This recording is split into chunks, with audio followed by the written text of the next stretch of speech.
안녕하십니까. 2020년 5월 28일 최병무 이펙트 시작하겠습니다. 오늘 아침 신문을 쭉 보다 보니까 한국일보에 흥미로운 기사가 있어서 제가 한번 소개를 해드리고 제 의견을 말씀을 드리겠습니다.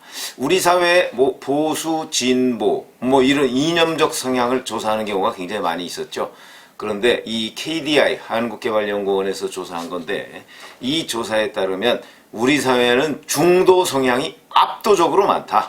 근데 여기에 이제 하나의 맹점은 매우 진보, 매우 보수, 이런 걸 빼고 중도 보수, 중도 진보 이런 것까지도 이제 중도 성향으로 넣습니다. 그렇게 되니까 무려 87.5%가 나오더라 하는 이제 이런 조사 결과인데, 임원혁 KDI 국제정책대학원 교수가 발표한 거거든요. 한국의 여론 양극화 양상과 기제에 관한 연구 자료. 근데 제가 이렇게 쭉 읽어보니까 상당히 동의할 만한 곳이 많습니다. 예를 들어서 우리 사회 여론 양극화 현상, 그거 별로 나타나지 않고 있다. 실제 나타나고 있는 것처럼 여러 언론 매체들이나 이런 데에 계속해서 쓰고 있지만 실제적으로는 그렇게 나타나고 있지 않다. 이제 하는 게 주요 얘기인데, 분석한 자료는 한국 종합사회조사 자료 이런 것들을 이용해서 유권자의 이념 성향 분포 변화를 시계열, 타임 시리즈별로 이렇게 조사를 했다는 건데, 중도를 기준으로 해서 유권자들의 이념 성향이나 의견 격차가 갑자기 격화되는 양상, 그러니까 막 부딪히는 양상, 그러니까 중도 보수와 중도 진보라는 사람들도 같은 중도층이지만 진보와 보수가 충돌하는 이런 양상은 별로 보이지 않았다, 이렇게 해석할 수 있다는 건데, 예를 들어서 2018년 12월에 그렇게 따지면 한 1년 한 6개월쯤 전이죠. 1000명 대상으로 설문조사를 해봤더니 중도하고 다소 진보, 다소 보수, 이 넓은 의미의 중도층이 87%였다. 이 정도면 2018년 12월이면 잘 아시지만 문재인 정부 출범한 뒤 1년 반 정도 지난 뒤입니다. 그런데 이때는 그러니까 나는 진보다 하는 사람들이 꽤 늘어났을 그런 시점입니다. 그런데도 중도 진보 또는 중도 보수라는 사람들이 굉장히 많다. 87%씩이나 된다. 그런데 반면에 매우 진보적이고 나는 매우 보수적이다 하는 사람은 합쳐서 10%밖에 안 된다. 그런데 이 사람들이 과대 표출이 돼 있다. 이제 이게 임 교수의 지적이거든요. 소수의 극단 성향 집단이 현실 정치와 온라인 여론 형성 활동에 적극적으로 관여하기 때문이다. 이제 이렇게 분석을 했고요. 근데 실제 인터넷 미디어에서 미디어 자체가 편향성이 있느냐 하는 부분에서는 굉장히 심각하더라 하는 얘기고요. SNS의 경우에 저는 이 대목이 또 특히 흥미로운데, 한 문서 안에서 이제 어떤 글이나 뭘 썼을 때 이 문서 안에서 자기가 아닌 반대 정파가 사용하는 용어, 이런 표현이 나타나는 경우가 평균 3% 미만이라고 합니다. 그런데 오히려 흔히 이제 보수 성향 국회의원이라고 하는 미래통합당 의원들이 되겠죠. 그 국회의원들의 말 속에 반대 성향, 그러니까 진보 이쪽 정파의 표현이 나오는 경우는 10.3%다. 거의 3배가 넘는다 이런 얘기죠. 그러니까 은연중에 보수 정파의 국회의원들이 진보 성향에서 쓰는 용어들을 더 많이 쓴다. 일반적으로 어떤 SNS의 문서상에서 쓰는 표현보다, 이런 얘기가 되는 겁니다. 그러니까 자기도 모르는 사이에 보수 성향의 국회의원들이나 이런 정치인들이 진보 성향을 닮아가거나 그쪽의 프레임에 말린다. 저는 이렇게 해석이 되는데, 어쨌든 간에 그러니까 이런 보수 성향 국회의원들이 오히려 더 편향성이 있다. 보통 일반적인 문서의 편향성보다 이런 얘기를 할 수가 있고요. 그 다음에 이 대목도 또 좀 흥미롭습니다. 인터넷 미디어를 얼마나 자주 접촉하느냐, 여기에 따라서 정치 성향을 변화시킨다 이런 얘기죠. 무슨 얘기냐면 SNS는 이제 스스로 트위터라든가 페이스북이라든가 이런 거를 이제 주로 얘기하지 않습니까? 그런데 거기에 이제 이런 SNS는 주로 본인이 글을 올리죠. 글을 올리기도 하고 남이 올린 글을 보기도 하고. 그런데 이 SNS를 많이 보는 이용자는 차츰차츰 자기도 모르는 사이에 진보 성향으로 바뀌고요. 그 다음에 그게 아니고 인터넷 뉴스는 주로 이제 조선닷컴이나 동아닷컴이나 중앙 한이닷컴 한겨레 예를 들어서 이런 인터넷 뉴스를 많이 접하는 그쪽 계층은 자기도 모르는 사이에 보수 성향으로 바뀐다. 보수 이념 성향으로 바뀐다. 이런 연구 결과입니다. 그래서 이제 흔히 얘기하면, 그러니까 SNS를 자주 하는 사람은 자기도 모르는 사이에 진보 성향이 되고, 인터넷 뉴스를 자주 접하는 사람은 자기도 모르는 사이에 보수 성향이 된다. 이런 연구 결과입니다. 그 다음에 뉴스를 좋아하는 집단. 나는 뉴스를 봐야 돼. 또는 다큐멘터리를 좋아해. 이런 사람은 그렇지 않은 집단보다 이념 성향 변화 정도가 더 크다.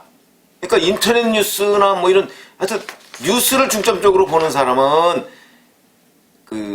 아까 인터넷 뉴스는 이제 보수 성향이 된다고 했는데 결국 보수 성향이 될 가능성이 높다. 이제 이런 연구 결과입니다.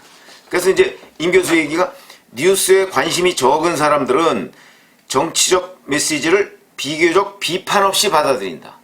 이런 얘기죠. 뉴스에 관심이 없는 사람, 관심이 적은 사람. 그러면서 인터넷 뉴스는 선택적으로 정보를 제공하고 이런 정보에 사람들이 차별적으로 노출될 경우에 주도 여론에도 영향을 미칠 수 있다. 이렇게 얘기를 합니다. 그러니까 무슨 얘기냐면 인터넷 뉴스 매체는 이제 그 관리자가 인터넷 뉴스를 선별해서 거기다 싣죠. 뭐 모든 잡동사니들을 다 때려 모아서 넣거나 그러지는 않습니다. 반면에 SNS 같은 경우는요, 아주 사적인 뭐 자기 얘기라든가 친구 얘기라든가 이런 것도 거기다 올립니다. 근데 이게 그냥 저희 같은 기자들이 보기에 뉴스의 가치로 보면 뉴스도 아니다. 이렇게 생각하는 게 SNS는 참 많이 올라갑니다. 예를 들어서 페이스북이나 트위터나 이런 데에 뉴스라는 일반적인 가치 기준으로 보면 별로 뉴스라고 생각하지 않던 그런 것들이 거기에 많이 올라간다. 그런데 그러니까 그런 것들을 열심히 보면 진보화된다. 이런 얘기입니다.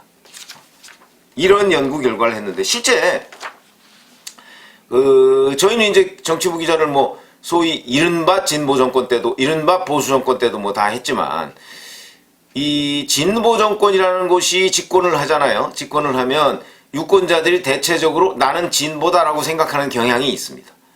반면에 보수 정권이 집권을 하면 나는 보수다라고 생각하는 경향이 있습니다. 저는 이런 것들, 이런 저의 경험들을 보면 결국 이 임 교수가 연구한 대로 결국은 우리 사회에 보수나 진보가 확고하게 자리 잡은 것이 아니고 매우 진보, 매우 보수 이런 사람들을 빼놓고서는 대부분은 중도 성향이라는 게 맞다. 근데 중도 성향에서 중도 진보와 중도 보수는 별 차이가 없는 것이죠. 그러다 보니까 이 사람들이 예를 들어서 박근혜 정부 때는 박근혜 정부가 추진하는 여러 가지의 정책이나 어떤 이런 것들에 동조하는 현상이 있습니다. 그러면서 박근혜 정부가 보수 정부라니까 나는 보수인가 보다 이렇게 생각하고요. 문재인 정부에 들어서면 문재인 정부가 지향하는 가치나 뭐 이런 것들이 있는데 거기가 이제 진보라고 하니까 그럼 나는 진보인가? 이렇게 생각하는 경향들. 이게 이 층이 뭐 팔랑개비가 돼서 왔다 갔다 하기 때문이 아니고 그런 게 아니고 성향 자체가 원래 극단적이지 않은 그 다음에 중간지대에 있는 사람입니다. 중간지대에서 중도 보수와 중도 진보를 평가하는 것이 쉽지가 않다. 예를 들어서 대개 이제 정책적으로 평가하지 않습니까? 무슨 젠더 이슈 같은 데 민감하면 뭐 진보다 이런 식으로 얘기하는데 그렇지도 않습니다. 제 주변에 봐도 그렇지도 않습니다. 그러면 젠더 이슈에 민감하면 성소수자 그거 뭐 허용돼야 되는 것 아니냐라고 얘기하면 진보냐? 근데 그 사람의 다른 정책 성향은 굉장히 보수인 경우가 많습니다. 그렇기 때문에 정책 성향 몇 가지 지표 뭐 연구하는 사람들은 그렇지는 않죠. 그러나 일반적으로 그 몇 가지 지표만 보고 예를 들어서 이 사람은 조선일보에 근무했었기 때문에 보수다 이런 게 아니라는 거죠. 이런 게 아니고 실제 그 사람이 가지고 있는 생각이 무엇이냐 하는 걸 뽑아내서 이념적 지향성 이런 거를 평가해야 되는데 우리 사회는 아직 그런 연구가 좀 덜 돼 있는 것으로 보입니다. 그렇게 따지면 2014년에 이게 이제 노무현 정부 출범한 직후 아닙니까? 이때 보면 중도 성향이라고 하는 사람들이 28.7%, 그 다음에 다소 진보가 30.5, 다소 보수가 29.5, 그 다음에 매우 보수가 5.0, 매우 진보가 5.8 이렇게 돼 있죠. 그 2016년에 이게 박근혜 정부 말기 아닙니까? 말기. 사실은 말기가 아닌데 이제 뭐 2016년에 탄핵이 되는 바람에 말기가 돼버렸죠. 이때 보면 중도 성향이 36.6, 다소 보수가 24.3, 다소 진보가 29.5, 매우 진보가 3.1, 매우 보수가 3.8 이렇게 되어 있습니다. 이때 보면 중도층이 많이 늘은 것으로 되어 있습니다. 그런데 다소 진보 별 변화 없고요. 다소 보수가 약간 줄었습니다. 이렇게 되면 이것은 이제 박근혜 정부가 보수 정부라고는 하지만 뭔가 성향이 좀 애매했다 하는 것을 알 수가 있고. 그런데 2018년 이때는 이제 아까 말씀드렸듯이 바로 문재인 정부가 1년 반 정도 이제 진행이 된 뒤인데 이때는 보면 중도가 31.7, 그 다음에 다소 진보가 37.8, 다소 보수가 17.5입니다. 이때는 다소 보수라는 세력이 굉장히 많이 줄어들었습니다. 저는 지금 미래통합당이 지지율이 정말 지지부진하고 반전을 하지 못하고 있죠. 이게 바로 이 현상하고 저는 관련이 있다고 봅니다. 그런 점에서 본다면 문재인 정부에서 다소 진보라고 생각하는 사람들이 적어도 과거 정부하고 비교했을 때 한 6, 7% 정도가 이 다소 진보 쪽으로 건너갔다.